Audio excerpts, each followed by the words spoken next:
DAM Capital Advisors Limited. As a reminder, all participant lines will be in the listen-only mode, and there will be an opportunity for you to ask questions after the presentation concludes. Should you need assistance during this conference call, please signal an operator by pressing star then 0 on your touch-tone phone. Please note that this conference is being recorded. I now hand the conference over to Mr. Sanjay Manyal from DAM Capital Advisors Limited. Thank you, and over to you, sir. Hello everyone, and warm welcome on behalf of DAM Capital to the Q4FY25 earnings call of EID Parry India Limited. We thank EID Parry's management for giving us this opportunity to host this call. On the call today, we have with us Mr. Muthaiya Murugappan, whole-time director, and other senior management team of EID Parry. I hand over the call to the management for opening remarks, followed by a question and answer session. Thank you, and over to you, sir. Good morning, Sanjay, and thank you. Good morning, everyone. It gives me great pleasure to be a part of this call to share with you and update all of you on the global as well as the Indian sugar scenario, and also talk about the Q4 performance of the company. I'll start with the global scenario. The 24-25 global sugar deficit widened by 1.5 million tons to 3.9 million tons due to production cuts in India, Pakistan, and Thailand, while the 25-26 deficit projection increased to 1.5 million metric tons, signaling continued tightness. The 24-25 raw sugar trade flow surplus rose by 726k metric tons to 2.92 million metric tons, with most of this concentrated within Q3 of 2025. The projected trade flows for white sugar in 24-25 indicate a reduced surplus of 642k metric tons, down by 215k metric tons amid a shift to a deficit starting in 2026. The benchmark New York number 11 May contract oscillated between 18 to 20 cents per pound, finishing the month 44 points higher. The weather forecast shows above average rains in center and south Brazil. In the short term, this could disrupt harvesting and reduce industrial yields, but in the long term, it could be beneficial for cane development. The US dollar index fell significantly by mid-March amid tariff concerns, which could influence agricultural commodities, sugar included, on the bullish side. The speculators' net stock position was reduced to the lowest level since mid-December 2024, mostly on fresh buying. New York number 11 price forecast has been lowered from March 24, with the base case at 18.5 cents per pound, to attack demand amid a significant surplus estimated in raw sugar trade flows. White premiums remained volatile, ending April 4% lower, with expectations to trade between $105 to $120 per metric ton, reflecting the tightening white sugar surplus. While structural deficits provide long-term price support, near-term market dynamics remain balanced between Brazil's harvest progress, white and raw arbitrage opportunities, and evolving weather patterns that could impact production. The market continues to navigate these competing forces, with traders closely monitoring Brazilian crushing rates and potential policy shifts that may affect global trade flows in coming months. I'll now move to the Indian scenario. As of April 30th, India's sugar production stands at 25.7 million metric tons, with 19 mills still crushing, predominantly in UP, Maharashtra, and Tamil Nadu. While early season yields were impacted by weather conditions, improved recoveries on the back half of the main season have supported production. ISMA, the Indian Sugar Mills and Bioenergy Association, has maintained its full season estimate of 30.3 million metric tons, contingent on an additional 4.5 to 5 million metric tons from the May operations and the special season, which goes from June to September. Domestic consumption is projected at 28 million metric tons, with 1 million metric tons being allocated for exports. 3.8 million metric tons has been diverted to ethanol production. On the back of this, closing stocks estimated at 5.5 million metric tons for the sugar year 24-25. Looking ahead, With planting numbers looking good in the three key states and a normal monsoon, which has already started early, expected, this augurs well for the upcoming main season crush. TN and AP, however, still will remain challenged because of lower planting. So given that there will be a positive delta in crush, there is expected to be more sugar in the domestic balance in the upcoming sugar year. On this backdrop, some of the key factors to be monitored from a policy and a regulatory perspective include, firstly, sugar pricing as the new season starts, and as to whether exports will be considered given a larger crop and crush. On the ethanol side, we also need to monitor whether on molasses-based ethanol, whether there will be any pricing revisions at all, as they have not been moved up in over 3 years, despite consistent FRP increases. There's also an indication of more saliency and emphasis on grain ethanol.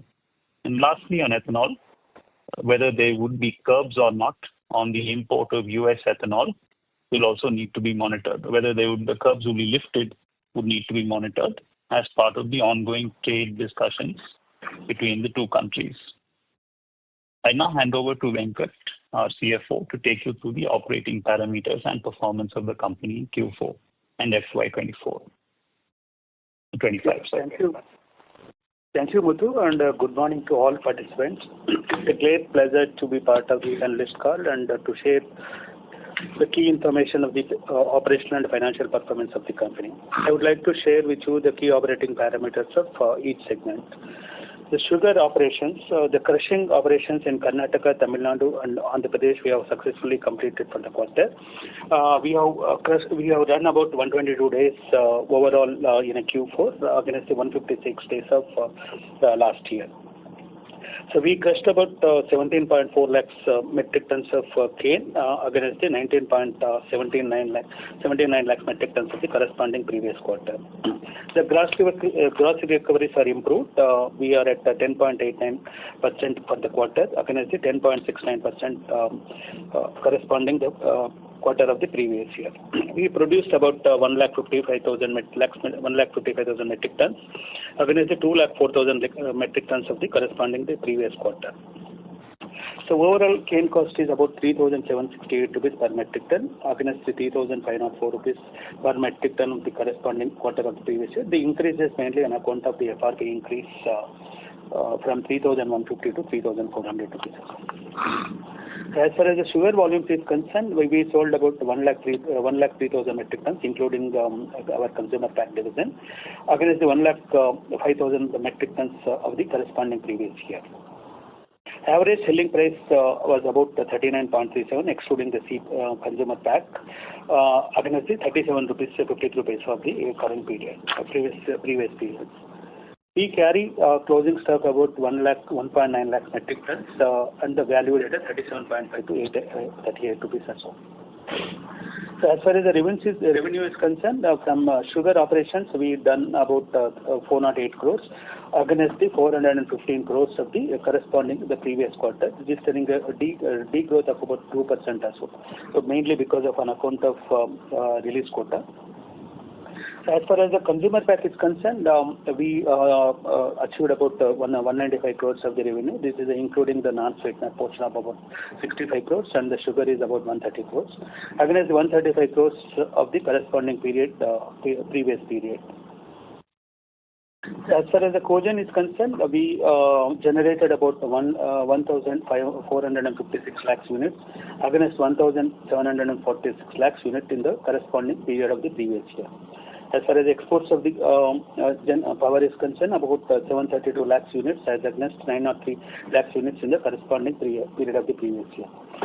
The average power tariff is for the current quarter is about 4.3 per unit against 4.84 per unit in the corresponding period of the previous quarter. As far as the revenue is concerned, about 57 crores for the power for the current quarter against the 77 crores of the corresponding period of the previous year. It's a good story on the distillery because we sold about 3.89 crores of alcohol against the 3.31 crores liter of the corresponding previous quarter, of which about 1.31 crores is the NA, about 2.57 crores liters is the ethanol. The realizations are good. The current quarter realizations is about 66 rupees 98 paisa, about 67 rupees. Against the previous year realizations is about 64 rupees 49 paisa. So though there is no increase in ethanol prices, but average realizations have been increased. So mainly the contribution has come from the price increase in ethanol in Tamil Nadu and Karnataka. As far as the revenue is concerned, about 268 crores against 224 crores of the corresponding previous year quarter. So as far as the Nutra segment is concerned, the Indian operations current quarter turnover is about 9 crores against the 10 crores in the corresponding period of the previous year. The consolidated level, the turnover is about 60 crores against the 70 crores in the corresponding period of the previous year. As far as the refinery business is concerned, the revenue, the total revenue is about 1,019 crores against the 899 crores of the previous period. So as far as the loss is concerned, about 99 crores against the 9 crores in the corresponding previous period. Refined sugar production is about 1.17 lakh metric tons against previous period 2.49 lakh metric tons.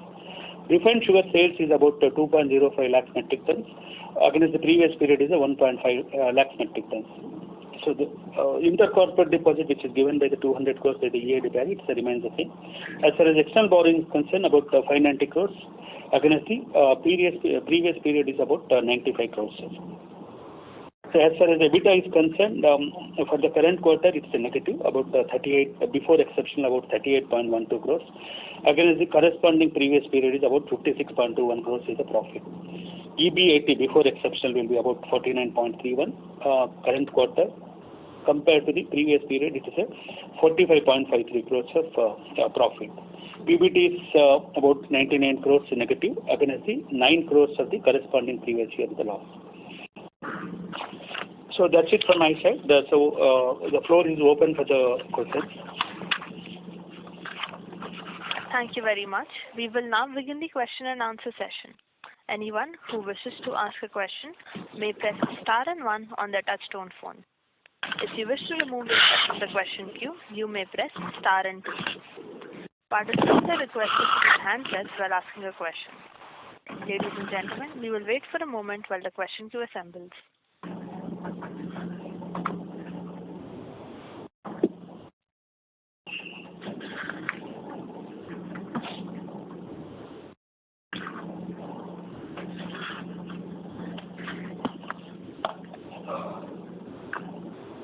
The first question is from the line of Rishabh from RBSA Investment Managers.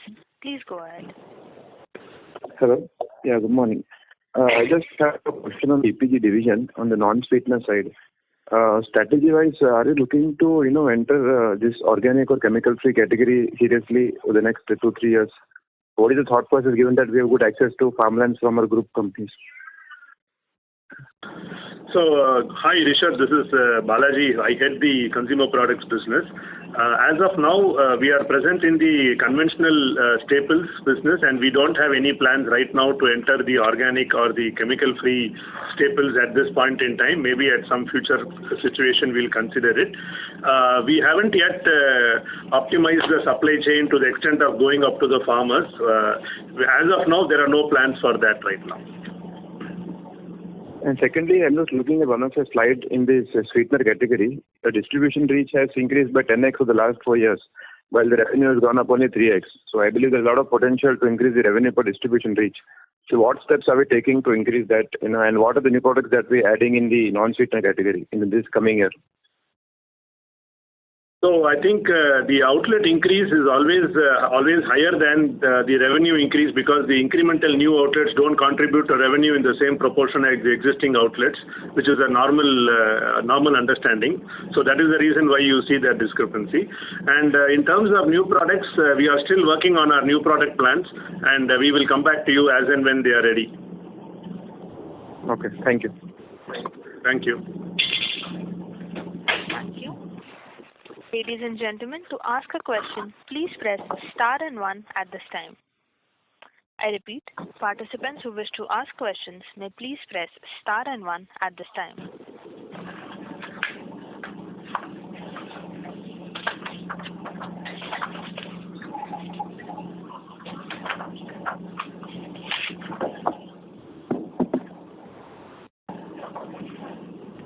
We take the next question from the line of Sanjay Manyal from DAM Capital. Please go ahead. Hi, sir. Hi, sir. Just want to understand about the availability of sugarcane for the next season, given the fact that rains have been good and water levels have been pretty decent. So what it seems that production could be a bit higher. So what could be the crushing number for us, and how that would translate into the ethanol volumes for the next year? Good morning. This is Ashik here. I'm heading the sugar and biofuel business. Current timely monsoons in Karnataka and Tamil Nadu is giving us a lot of comfort. We are still in the stage of planting progress. Probably by end of next quarter, we'll have a good view of any upsides that could be there. Currently, we are holding a neutral outlook with a positive bias.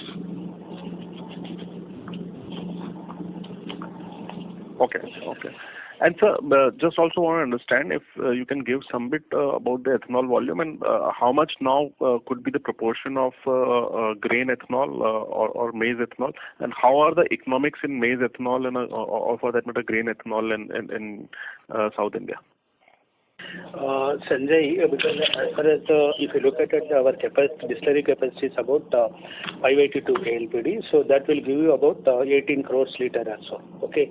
As far as the composition of ethanol and ENA is concerned, so that's it will be dynamically we'll be deciding it, which is more lucrative.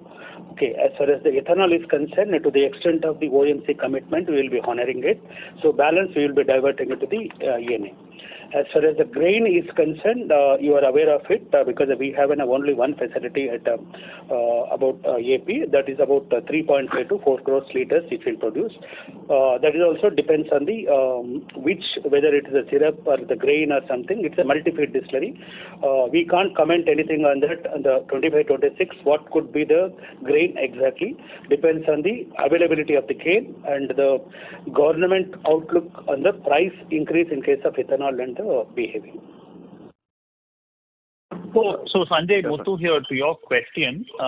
In terms of the economics of grain ethanol in South India, I think it's helpful for the economics when you actually have an integrated facility, because your sugarcane ecosystem gives you a benefit on fuel, and ideally, we have we've had lower than expected cane feedstock in AP. But as that situation improves, then that would certainly benefit the operations. In terms of how standalone ethanol distilleries are faring in the south, there isn't too much public data available on that, so it's hard to comment. In a broader sense, we are hearing more saliency and emphasis on grain ethanol. This is a change from when the ethanol blending program was conceptualized. In the last 2.5 years, there's been more of a saliency towards grain, which is what we are seeing right now. But that said, we are moving into a period of abundance on the sugarcane side after 2 years. So given all of these are agri feedstocks, we will have to wait and watch whether this increased saliency towards an emphasis on grain ethanol will remain, or there will be a shift towards sugarcane. Again, given these are agri-based feedstock, these tend to usually be dynamic situations. Right, sir. So just one more thing on the ethanol part. This is almost like a second year where we haven't really received any hike in ethanol prices. What is I'm sure your discussions must be happening with the government about the policy, because till the time the 20% blending was not met, I think government was pretty keen to increase the prices. do you think it's a halt from that perspective, that there is no increase in prices? So probably this 20% probably blending will stay here and will not move forward. So Sanjay, I think you're asking a couple of questions. I think the last time, and Venkat, correct me if I'm wrong, we saw increase on ethanol offtake prices was late 2022. So we're almost going to be 3 years without any increase in molasses-based ethanol prices, barring some marginal increases on the C-heavy price, which is not very material. So that is a challenge given FRPs go up consistently every year, and last year they actually went up by 8%. So this is what has challenged the industry and also brought EBITDA margins down significantly on the back of recently concluded capex programs. I think this has been well represented by the industry body to the policymakers. I think they have also been receptive in their listening, and I think they do understand. It really remains to be seen in terms of what kind of policy calls are taken around this. I can say that we remain hopeful, given that there is an abundance of cane coming up and so on. In terms of the blend, I think we're up to about 18% right now, and the auto industry also is seemingly prepared for up to a 20% blend. So whether this blend will move up beyond 20%, again, that's something which is on a concrete basis yet to be determined.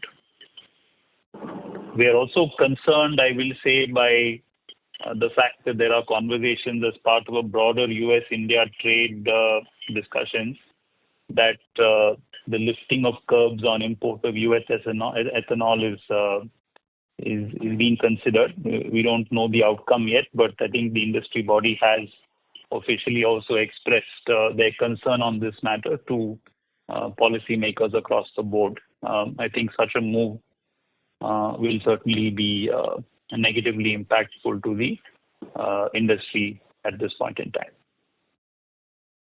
Right. So in the same context, if I can just understand the economics, means what if the import of ethanol happens to India? What would be the landed price, and will it be so much difference? Is there significant difference that those imports are attractive? I think if you look at U.S. Current export prices of U.S. ethanol, I think it would equate to about, I would say, early 40s. I did check this earlier this week. So, of course, ethanol is subsidized in India, and I think U.S.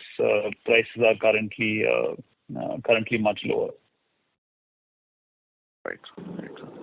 So that obviously Thank you very much. So, that obviously impacts the economics. Right. Thank you very much for that.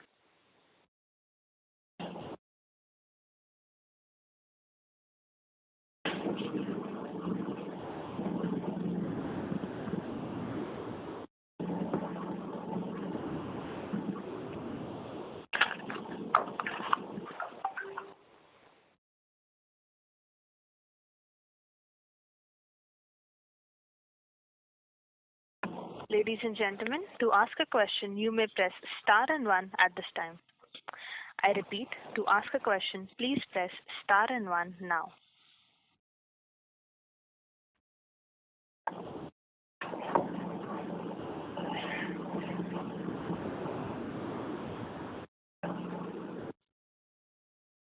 We take the next question from the line of Yash Visharia from Mavira Asset Management. Please go ahead.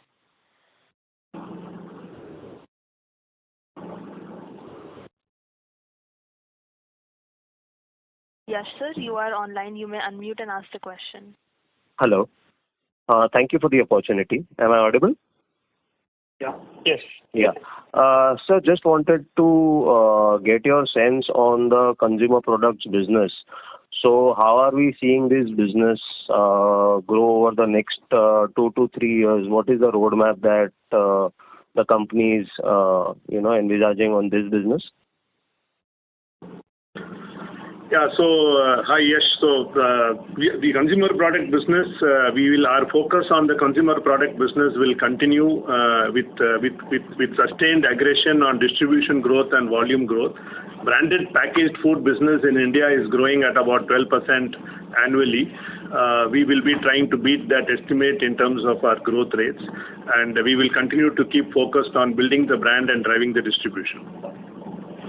Sure, sir. So are we focusing on any specific geographies, like only South India, or we want to grow pan-India? How are we seeing the growth? So right now we are present in the south of India, and as the market demand picks up, we will be expanding across to other geographies. Right now we are present in the south of India. Okay. And sir, are we planning to tie up with any of the giants like, say, DMart or any other quick commerce for, pick up in the volumes? So these are channels, and we don't do tie-ups with them, but we are present in all these channels. In e-commerce and DMart, our products are being sold. Like a conventional channel, we will be managing them. Understood, sir. Understood. So, sir, basically, apart from sugar and distillery, can we say that maybe 3 or 5 years down the line, the consumer products business will be one of the important core segments for the company, in the growth? Yes, definitely. Okay. Thank you so much, sir. Thank you. Thank you. Thank you. Ladies and gentlemen, to ask a question, you may press star and 1. I repeat, participants who wish to ask questions may please press star and 1 at this time. We take the next question from the line of Ritwik Sheth from One Up Finance. Please go ahead. Hi, good morning, sir. Sir, just a couple of questions. So firstly, on the debt front, sugar business and refinery, would it be possible to give the split for long-term and short-term debt?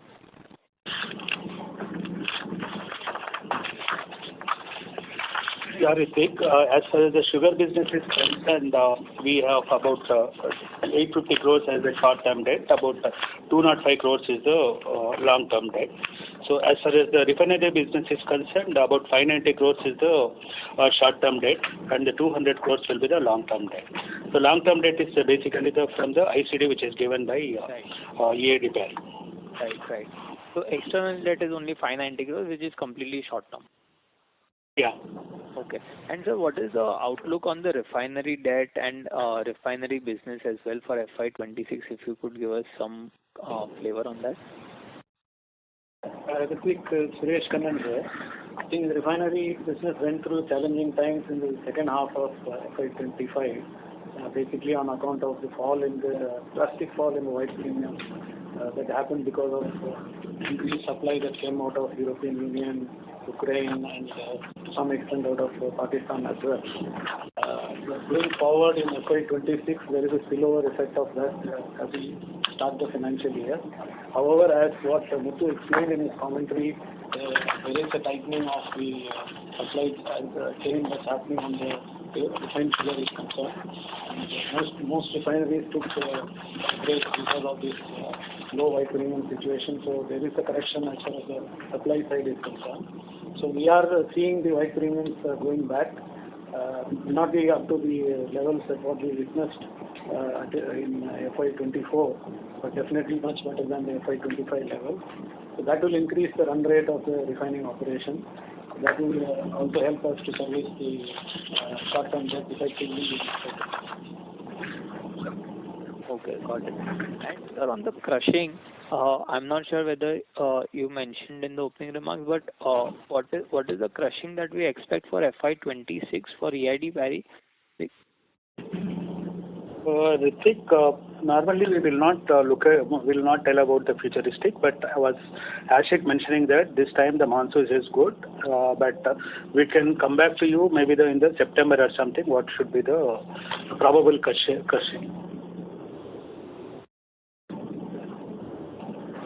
Thank you. Thank you and all the best, sir. Thank you. Participants who wish to ask questions may please press star and 1 at this time.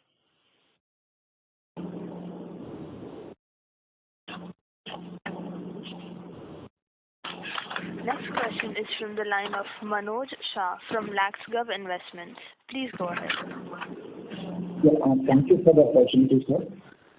Just wanted to check on what would be the capacity utilization for ethanol, because we have recently new capacities have come, and what you expect in FY26 capacity utilization. Hi. As Venkat pointed out, we have 582 KLPD. We are currently running at about 90% plus capacity utilization. We expect that to continue, and our endeavor is to move the needle substantially up, because this business, the benefit is there in utilizing our assets efficiently, and we have an opportunity unlike the sugar business. So 90 to 95% is the kind of capacity utilization we are looking at. Okay. Regarding the sugar refinery, there was some impairment taken up in this year. Can you comment a little bit on that? Is it why the impairment has been taken? And also there is some news that government will have some control over raw sugar. Also there are some news, if you can comment on that. So I'll take the first one. There's been a infusion which has been made, and that is for debt reduction and improving the net worth. At the same time, the impairment has also been taken because of the challenged financial performance of the business. You have seen the spreads. I think Suresh Kannan spoke about it, have drastically come down. This has led to, as Venkat described, a very weak financial performance. So we were required to take this impairment. So basically, we have assessed the future cash flows to be lower than the book value. So you have taken impairment based on that? Yes, it's future cash flow based formula which has been used, yes. Okay. And second part on this raw sugar, there is some news that the government would have some control over on that as well. There is some news. You can comment on that. Suresh, you might want to comment. I'm not. The government, in the sugar control order, they have brought in some amount of control in declaring the raw sugar with the manufacturers, and also they have brought units larger than I think 500 TCD for jaggery crushing, Kandasari into the ambit. We believe both are welcome move to make the sugar balance numbers and create a level playing field amongst various players. And as an organized players, we are open to the direction in which they are moving. I'm not sure there's much of an implication on the refinery. I don't know, Suresh Kannan, you want to clarify? Yeah. The sugar control order is basically for governing the domestic production. Yeah. As the refinery is entirely on export. So either imports through advanced license or through special economic zone, these do not come under the purview of the control order. So we are export. Okay. Fine. Thank you. Thank you. We take the next question from the line of Manasri from ICICI Bank. Please go ahead. Hi, am I audible? Yes, please go ahead. Yeah. I would like to know for the sugar segment, if you can highlight on what have been the key reasons because of which there has been the negative income, and how is exactly EID Parry planning on mitigating this in the upcoming financial year? Can you stop the background noise? Is coming. We are not able to hear you properly. But 1 second. Is it better now? Yes, please. Yeah. Can you please ask your question again? Yeah. I would like to know if we go for the sugar segment, if you can highlight what are the key reasons because of which there has been negative income for the FY25, and how is the EID Parry planning to mitigate the same in the upcoming financial year for the sugar segment? I'll try to take the question. Fundamentally, the challenge has been on sugar realization because the government has been holding the MSP while the FRPs have been going up year on year.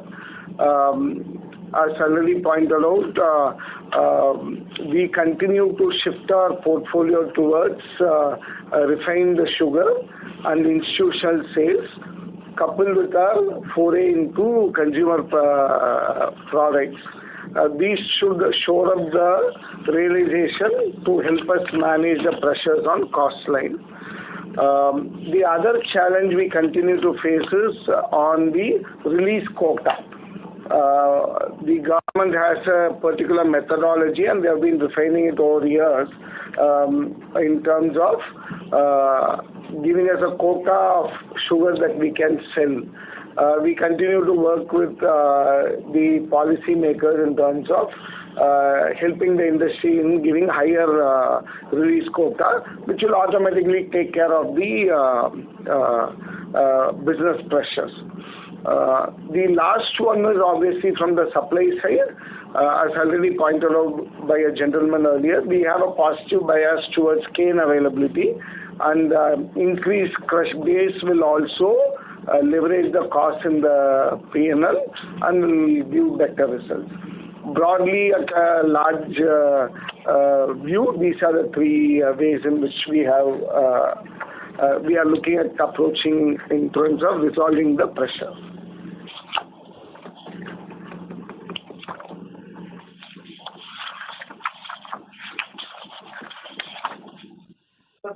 Got it, sir. Thank you. Thank you. Thank you. Next question is from the line of Yash Visharia from Mavira Asset Management. Please go ahead. Thank you for the opportunity again. So just sorry if that's a repeat question, but with respect to this subsidiary, Parry Sugar Refinery India Private Limited, so we have an exceptional item of 427 crores for the year of FY25, and we are again infusing around 350 crores in the same subsidiary. Is that understanding correct? That's correct. Okay. That's right. So what is the reason for writing off 427 and again reinfusing the such big amount in the same company? I think Yash covered this earlier. The impairment has been done on account of poor financial performance. I think that was looked at, and I think you were required to take that impairment. In terms of the infusion, it is to strengthen the net worth of the company and also bring about some debt reduction. This is the reason for the infusion. Understood, sir. Okay. Sure. Thank you. Thank you.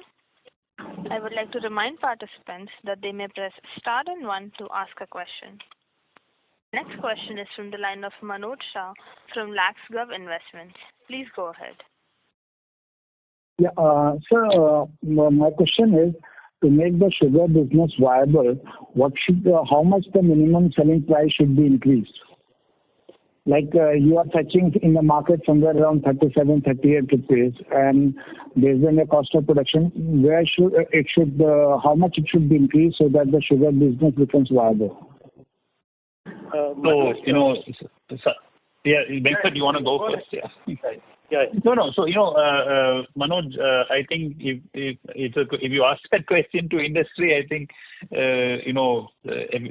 we'd have a really, really big ask around that one. If you look at most commodities pricing, even if you look at the domestic bill, oil and ghee and whatever else, pricing has significantly moved up in the last 5-10 years.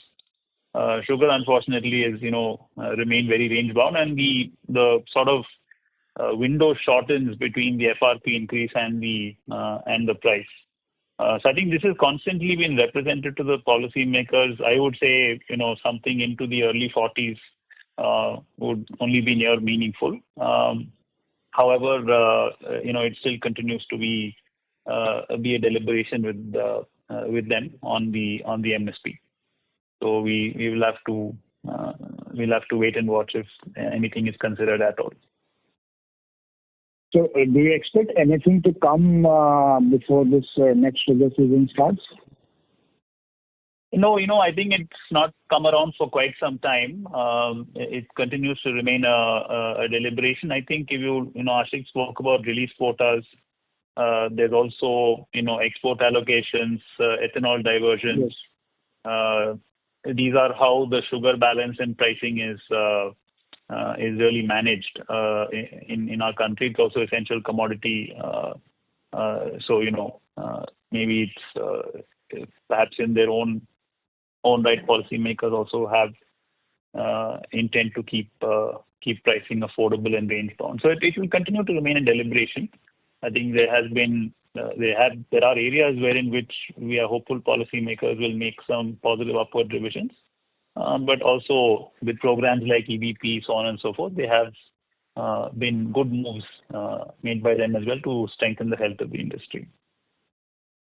But can you comment that through ISMA you are in some active dialogue with government on this, or it's nothing of happening on this front as such? Any representation from industry through ISMA?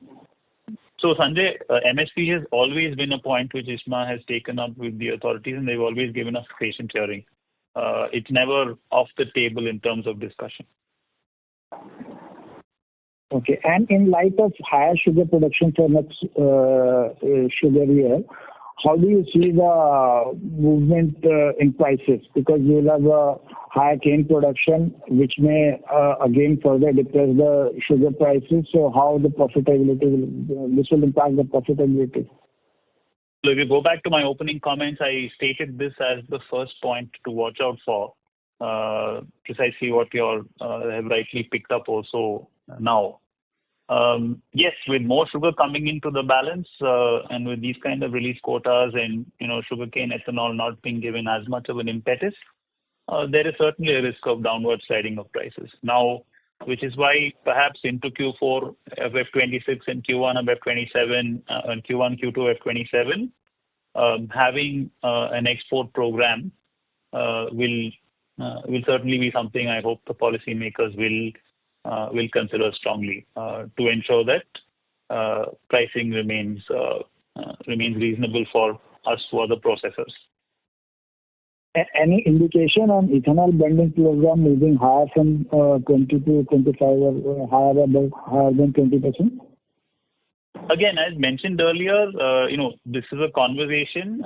As far as we know, the auto industry is certainly prepared for a 20% blend. Beyond 20%, I'm not sure if we have enough insight whether they are prepared. There's also talk of flex fuel and higher blends, but these are in smaller pockets. But up until 20%, I think the industry is prepared. We're at 18 right now. We still have to catch up 2%. Okay. Thank you very much. Thank you. Ladies and gentlemen, to ask a question, you may press star and 1 at this time.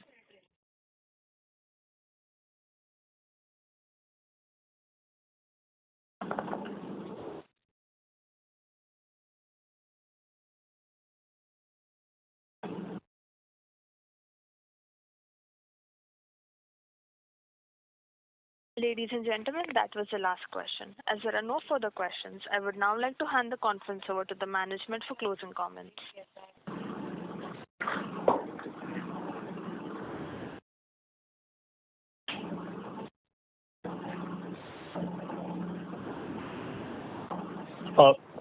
Thank you all for your patient listening. We look forward to meeting again during our Q1 F26 results in a few months' time. Thank you. On behalf of DAM Capital Advisors Limited, that concludes this conference. Thank you for joining us, and you may now disconnect your lines.